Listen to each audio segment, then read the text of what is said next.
Hello and welcome to the World History Addicts podcast. I'm your host, Devin, and today we've got yet another book episode. This one is The Clash of Civilizations by Samuel P Huntington.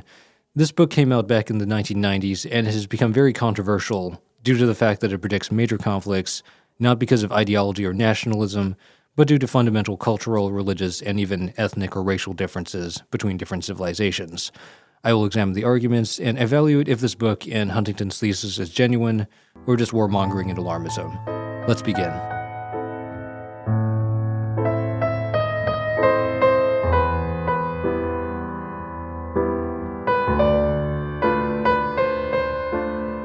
So for the background of this, The Clash of Civilizations and the Remaking of the World Order, which is the whole title, was written by Sam Huntington back in 1996, largely as a response to another famous writer and one of Huntington's own students named Francis Fukuyama, who authored the 1992 book, The End of History and the Last Man. And he argued that the fall of the Soviet Union was the beginning of a new golden age, or the end of history, because nothing really worthy of note would happen. Everyone would become, by and large, a copy of the United States.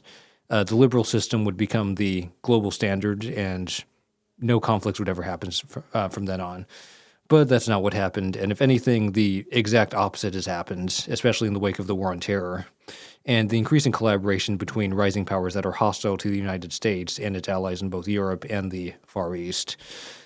Sam Huntington examined the thesis that the end of history had arrived and all would be free, wealthy, and united, and he argued instead that globalization had instead hastened a conflict between fundamental parts of entire people's identities to a degree never seen before in the medieval world or the world of antiquity.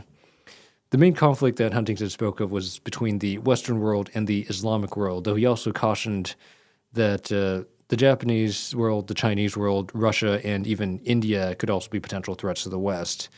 And since then, Huntington has been accused of oversimplifying entire cultures. He's been accused of providing justifications for wars and American imperialism, and also of promoting racism and xenophobia. So the first question is, what civilizations exist and where do they exist? And where do I agree with Sam Huntington on where he drew the world map, and where do I disagree with him on it? There are several main, I think it's 8 major civilizations, and a small number of lone civilizations that comprise a very limited area, a population group, or just one country. And the most prominent one is the West. That's the western parts of Europe from Spain to Finland, and that's the Protestant and the Catholic parts of Europe, not the Orthodox or Muslim ones such as Bosnia or Serbia, because Serbia belongs to the Orthodox civilization and Bosnia belongs to the Muslim civilization. The Orthodox civilization is mostly concentrated in Russia, but it's really wherever there's a majority of Orthodox Christians within Europe, whether they're Ukrainian, Belarusian, Romanians, or Serbs. Huntington also said that Kazakhstan was part of the Orthodox world, and I think that might have been because at that point in time, Kazakhstan had a much larger Russian population, and it was more integrated into the Russian system. Or it could just be that because of Russification, the average Kazakhs felt much more in line with Russia than with any other Muslim nation. The Islamic civilization, in Huntington's view, is really every single Muslim-majority nation from West Africa to Indonesia and Brunei in Southeast Asia, with the exception of Kazakhstan. The other large civilizations are the Sinic or Chinese civilization. That's all of China, Chinese diasporas overseas, both Koreas, Vietnam, and some parts of the Philippines, and really wherever there's a large Chinese diaspora. There's the Indian civilization, which is mostly India and Nepal, but also Guyana in South America, which has a large Indian immigrant population, as well as those in Mauritius or Seychelles. The smaller and the less important civilizations are the African civilization, which is really all the non-Muslim black countries in Africa, and Latin America, which is all the countries south of the U.S. and in the Americas, with a few exceptions, because some of them either fall into the West in the case of French Guiana, or they're Hindu in the case of Guyana. I think he argued that Suriname was kind of split between between African and Western civilization. And you also have the lone civilizations like Haiti, and Jamaica, which are supposedly neither.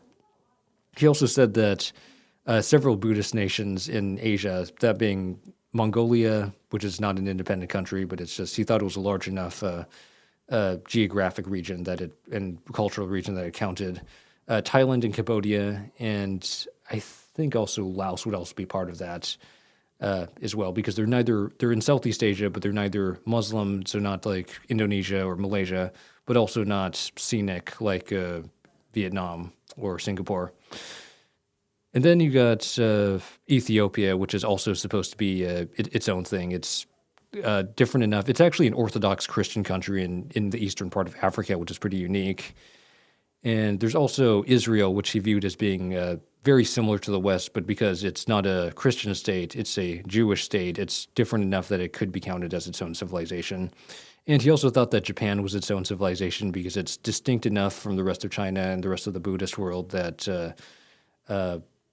it's different enough to be considered its own civilization.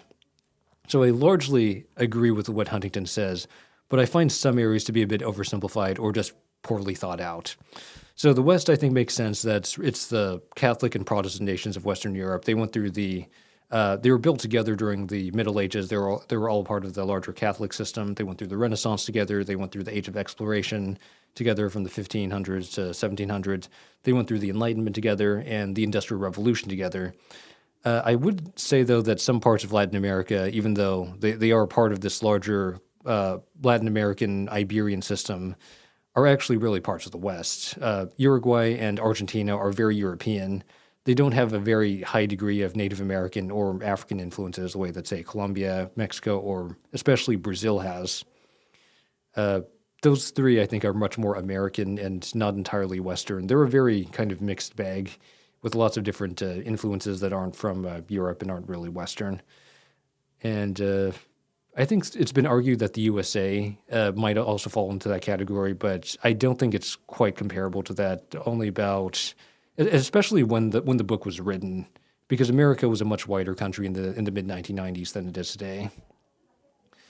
And also, when he talks about South Africa being part of the West because that was included on the map, I also don't really agree with that because I don't know. Maybe at that point in time in 1996, right after the fall of apartheid.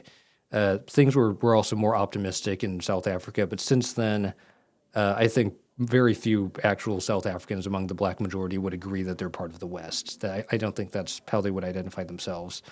And Huntington also put the Philippines as part of Western civilization, but I also don't think that's true because it honestly shares much more in common with many Latin American nations in that it's a former Spanish colony with a imported Catholic tradition in a tropical climate. And the other big issue that I have with the map is that of the Islamic civilization, because I don't think Southeast Asia is part of the same civilization as that of the Middle East. You got Indonesia, Malaysia, and Brunei, which are lumped in with Saudi Arabia and Iran, which I don't think they are, because for one, they're geographically incredibly far apart. And it's not like a case of, say, well, England and America and Australia are also very far apart, but they're also Western.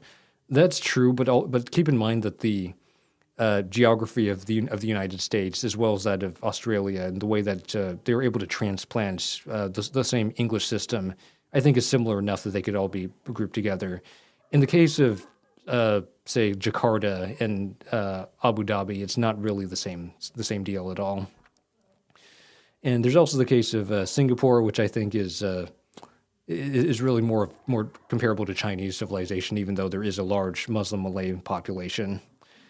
And really, I think Southeast Asia should just be its own thing, and that goes across religious lines because there's Indonesia, which is more on the Muslim side, and you also have Vietnam, which is very similar to China in terms of its Buddhist and heritage. But you also have other countries like, say, Thailand and Myanmar and Cambodia and Laos, and I think they should be grouped, and as well as the Philippines. I think they have much more in common from both a geographic, environmental, because all of them are basically tropical countries, and the tropics has a major influence on how these societies develop. And also, there's just the fact that this is a very diverse area that has been colonized and influenced by many other outside civilizations. And then in Saharan Africa and some parts of the continent adjacent to the Saharan southern edge, there are some African Muslim countries who might be considered part of the larger Islamic civilization.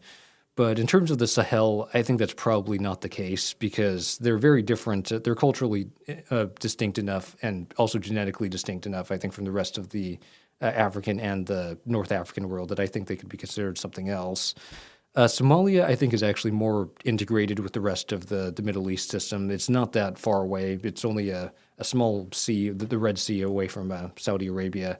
So they, and as well as the Sudanese, I think, are also much more similar to the rest of the Muslim world. And there's also the question of if Iran should be grouped in with the rest of the Arab civilization. That was actually one of the criticisms that people brought up against Sam Huntington because they said, you got Iranians who have the Shia side of Islam, and then you got most of the Arabs and Turks who have the Sunni side of Islam, and those two different sects don't get along. So how could they be considered part of the same civilization? And I think that's true, but it's also true that Europe had its own Protestant and Catholic split fairly recently, and that was actually even more bloody than what went on during what's going on now in the Middle East. But they're still considered part of Western civilization, and I think they're both geographically similar enough to each other. They're both. I think there's also been some amount of mixing because when the Arabs took over Persia in the 600s and 700s, I think they've mixed enough with them that they're genetically similar enough. And there's also the fact that they are really part of this larger Middle Eastern Islamic system. So I think because of that region, for that reason, they're part of the same civilization. But I don't think the same about Central Asia, which is a bit further away. It wasn't originally part of the first two caliphates. I think it was incorporated around the beginning of the third caliphate, the Abbasid Caliphate. And there's also the fact that the people of Central Asia, for example, Mongols, Kyrgyz, Uzbeks, Tajiks, and of course the Kazakhs, and even the people who are the ancestors of the modern people of Turkey, have a very old and arguably even more ancient Turco-Mongol type of heritage. And I think that's why it was difficult to integrate Turkey more heavily into the Arab countries or Iran, just the same way it was difficult for Turkey to become part of the EU, and it still isn't even today. But it was able to integrate more with Azerbaijan, even though the Azeris were Shia and Turkey is mostly Sunni. They still found more brotherhood among the Azeris and with other people in Central Asia who are much further away because of the shared Turkic cultural heritage. There's also the Turanist movement, which argues that not only are all the Turks and Turkic people brothers, but they're also brothers with the Mongols and maybe even brothers of certain people in Europe, like Hungarians and Manchus in Northeast China, and even Koreans and Japanese. It could go a bit too far in that sense, but if they restrict it only to Turkic people within the area between Europe and the Far East, I think that actually does make a good deal of sense. Also, I think Madagascar could qualify as its own civilization just because it has a very strange history. It's mostly settled by people from Southeast Asia who sailed across the Indian Ocean and down the coast and found the island and populated it. And then it's only it was several centuries after that black Bantu Africans from East Africa moved over across the strait to Madagascar, which blended the two groups together. And speaking of which, Sam Huntington didn't even mention the Polynesian countries. He didn't mention Fijians, Palauans, the people of Vanuatu, Samoa, or Hawaii. And to be fair, they don't have a very large geopolitical kind of influence. And I'm looking at this through more of an anthropological lens. So I think they should count as their own Polynesian civilization, even though they probably don't have a very large geopolitical impact. So what did Huntington say about these civilizations and future politics? Well, the first is that the modern world is more interconnected than at any other point in history, and it's bringing together lots of different societies that can't coexist with each other, and these differences in culture and beliefs will create more tensions down the line. And the big conflict he sees is between the Western world and the Islamic world, because both of them are proselytizing. They both want to add as many members as possible. Both are universalists. They don't exclude people simply for being part of a certain race or being from a certain part of the world. They span billions of members. They're gigantic, the two of the biggest civilizations. And there's also the fact that both of them claim to be the one true religion, or I guess in the West case, the one true value system, because while many Westerners today really aren't very religious and may not even have a very positive view of religion, there is still, I think, a Western sense that human rights and secular ideas and the rule of law, all these Western institutions should be the global standard, and that every nation, no matter what their past may have been like, should adopt them today. He also said that demagogues and opportunists will use civilizational conflicts to rally support and to gain power, even at the cost of human rights and democracy, which I would say has largely proven to be true with the rise of populists across the world over the past 10 to 20 years. And he also said civilizational conflicts will become much more violent and more important than national or ideological conflicts. He said some civilizations like the West or Islam are universal, and they're built around a common ideal for all of humanity to follow, whereas others like Japan or Latin America are culturally very influential, but they're not really interested in making everyone Japanese or Latino. And I've never heard anyone from China say that everyone should speak Chinese or we should all adopt a Confucian social system. There are also countries that are torn along civilizational fault lines. Like you got Turkey because they're split between a Western identity brought in by Ataturk, the great leader of Turkey post-World War I. But they also have their older Islamic and Turkic identities, both from the religion and their much older cultural heritage. You've got Ukraine because they're split between the Orthodox side in the east and a more westernized and Catholic side in the west. Australia is interesting because they're torn between both their core Western culture, being imported from the British Isles, but increasingly they're under economic pressure from China, as well as demographic pressure from the rest of Asia too. You also have Mexico, which is torn between an influence from the West, from the U.S. in the north, but there's also just the native Latin American norms that have really been the de facto state in the country for the last 500 or so years. So most of these, I think all of these are really between a Western component and a non-Western component. That's what's kind of driving the identity crisis crises in these countries.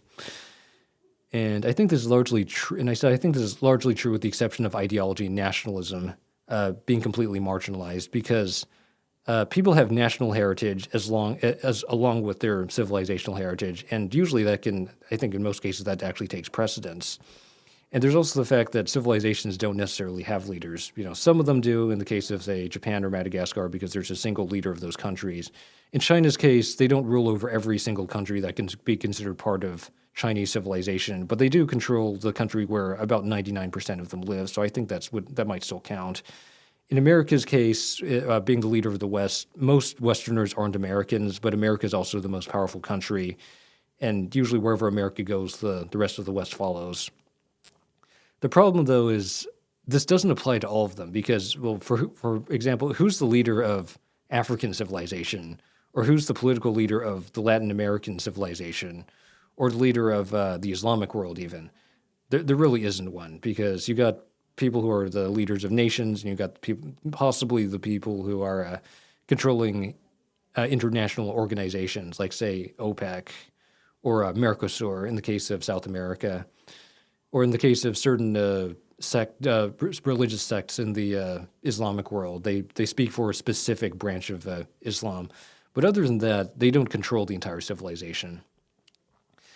I also think it's an unfortunate side effect that human group behavior, that tribalism manifests itself literally everywhere. Football teams, sports teams, basketball teams, baseball teams all show tribalism, but so do political parties and voting blocs. Religious denominations like the ones I mentioned in the Middle East have a tremendous amount of tribalism, and street gangs are really just kind of tribes with guns. And also, even among people who aren't all that engaged in the real world, like with video game fandoms online, people are still very tribal. Like go online and make fun of someone's video game characters and see how they react to that. And really, I think civilizations aren't very different. They're just the largest tribes that exist. Sam's views on split or torn countries, I think, make a good point, because countries can be one civilization or another, or they could be divided between them. And this crisis of identity, I think, does matter to a good number of people. So which sides did Huntington predict in the coming civilizational wars? Who did he think would work together across civilizational lines? So because he was a Western author and he was an advocate of Western values, Sam Huntington viewed the question as a matter of who the West's allies are. And he focuses mainly on, and in that case, it's really mostly the West. I think in the 1990s, he was kind of unsure on if Japan was really an ally of the West because the Japanese economy was very powerful, and it was actually starting to overtake the American economy in certain ways. And that was becoming a real worry for many people, especially in Sam Huntington's sphere. So it's mostly China and Islam as the main rivals to the Western civilization, though Orthodox civilization is up there too. Sam said that it was also kind of a swing civilization, in that it could fight for either side. But I think it's become much more clear that the Russians are pretty firmly in the Islamic Chinese camp as opposed to the Western camp.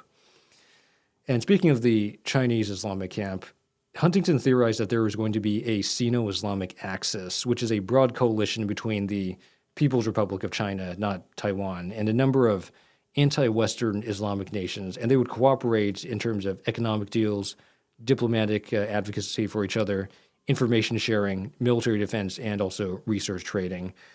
And this, I think, is going to become more relevant as time goes on, and this seems to actually be one of the most sensible things he said, because, for one, the Islamic world, that's the core territory of the early caliphates, has the most proximity to the most other civilizations. You know, they border the West through the Mediterranean and via Israel, if you count that as part of the West. They border the Orthodox civilizations, or they're very close to them, depending on if you count Turkey and Azerbaijan as part of the Islamic civilization or part of the Turkic civilization. They do border the Indians pretty clearly through Pakistan, and that's also, coincidentally, one of the places where nuclear war is most likely going to happen. Bangladesh is also, I think, an Islamic outpost in what's mostly an Indic land. And it also borders the Sahel and the African civilizations, and as well as the Southeast Asian civilization, because, Bangladesh also borders Myanmar. It also borders China, believe it or not. I think many people don't know this, but the Afghans and the Pakistanis actually both border China because there's a small corridor that links them to Tibet. But that is probably much less controversial than the current ongoing conflict with the Uyghurs.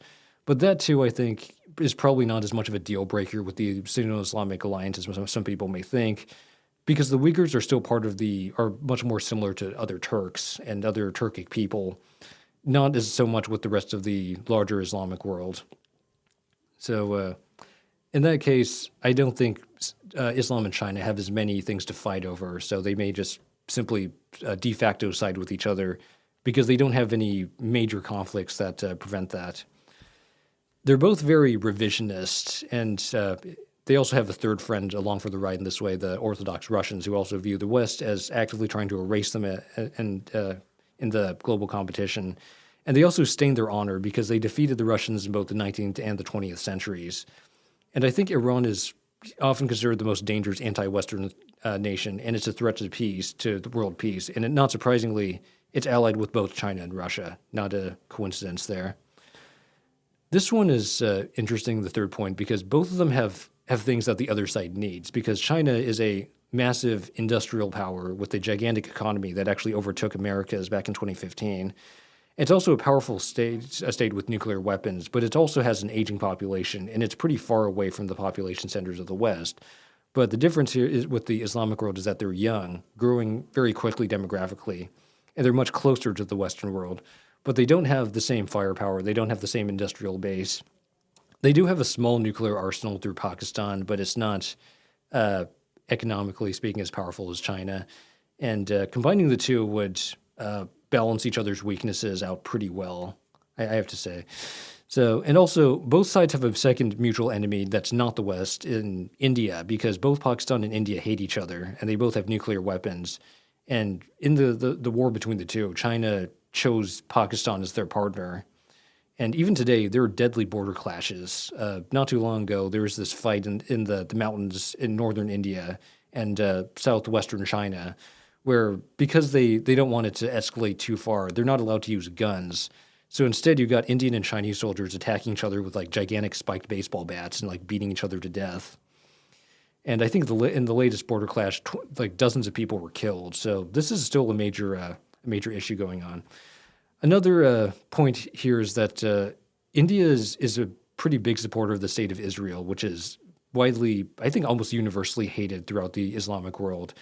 And China is now becoming more pressure to distance itself from Israel because it's still a U.S. ally, and it's also becoming a pariah state in its region where China has many interests. And I think if China has to choose between supporting the Jewish state versus supporting the Palestinian state, if push comes to shove, they'll support the Palestinian state because they have way more interests riding on that.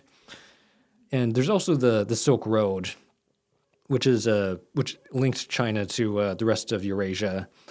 And that, I think, is a very positive kind of legacy between the two civilizations because they both got rich off each other's resources and money for a very long time. And the worst incidents, I think, that have gone on between the Chinese and Islamic world are probably the Battle of Talas, where the two sides got into a fight over Central Asia, which was really just one battle, and the Turks, acting as the kingmakers, chose the Arabs instead, and they drove the Chinese out of Central Asia. But then immediately just reopened negotiations so that they could keep trading. So it seems that they didn't hold any real grudges over that. There were a few major massacres against immigrant Arabs and Persians in southern China in the 700s and 800s because they became very wealthy, and there were there were ongoing rebellions, and the rebels often took it out on these Arabs or Persians or other people from the Middle East who had showed up there as merchants and massacred most of them. And then in the 1300s, something similar happened because more people showed up from the Middle East under the Mongols because the Mongols controlled both regions. And it seems that they got to a large enough population size in the city of Quanzhou that they actually tried to rebel against the Mongols, and a joint Mongol-Chinese force crushed them and also just started ethnically cleansing them. And today you got the crackdown on the Uyghurs, which I think is probably the most controversial issue that would split the two sides. But again, I think that's much more of a Chinese conflict with the Turkic civilization than with the Muslim one, because Hui Muslims are ethnic Chinese Muslims, but they're not treated remotely as badly as the Uyghurs. And I think that's mostly because they've integrated, and they're not really a threat to Chinese control over a very strategic region. So this comes down to the big question is the Clash of Civilizations alarmist or even xenophobic or racist?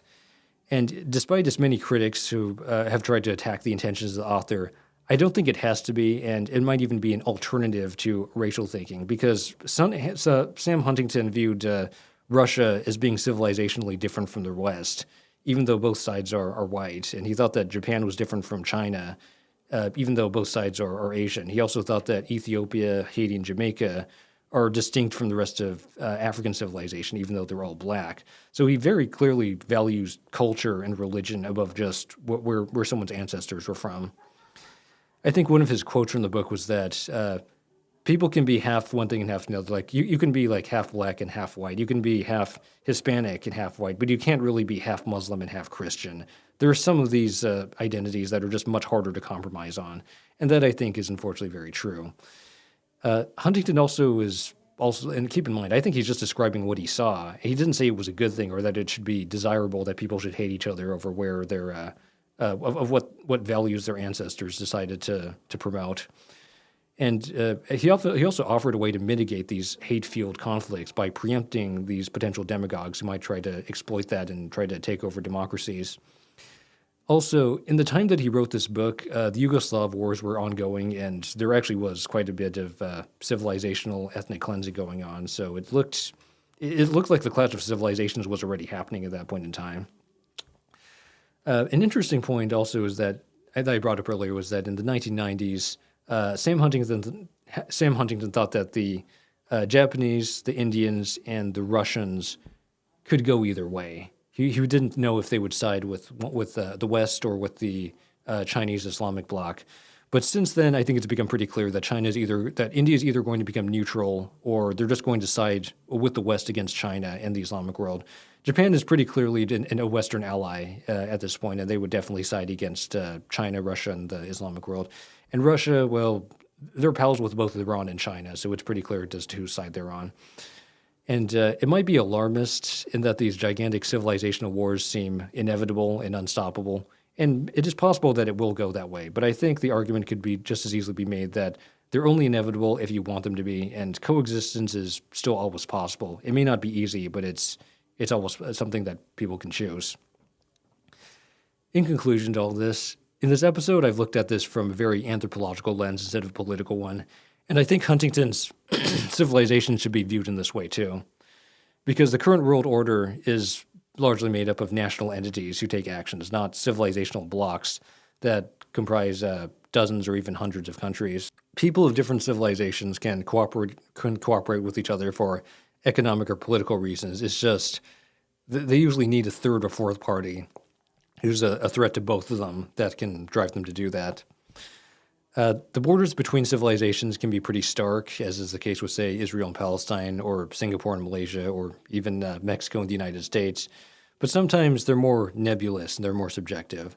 I didn't agree with Huntington on many of his civilizational borders, and I think that this kind of speaks to this subjectivity on people who live in one area might think that they're part of one civilization, or they might think that they're part of another. I think the critics of people like Sam Huntington fall for the is-ought fallacy, which is the mistaking of a declaration of reality and facts as a moral judgment on how things should be. I think acknowledging that opportunists and demagogues exist is not the same as claiming that they're the good guys. And I would even go further to argue that ignoring that there are major systemic dangers and people who are knowingly trying to make them worse doesn't make anything better. Ignoring these problems doesn't make them go away. And it might make it easier for these types of people to take power and create disasters. I also would contend, because I think I've said this a few times, books or political opinions should always be examined within the context of where they're written, because at the time when it was written, the Yugoslav wars were going on, and they were a very nasty, tribal, civilizational type conflict.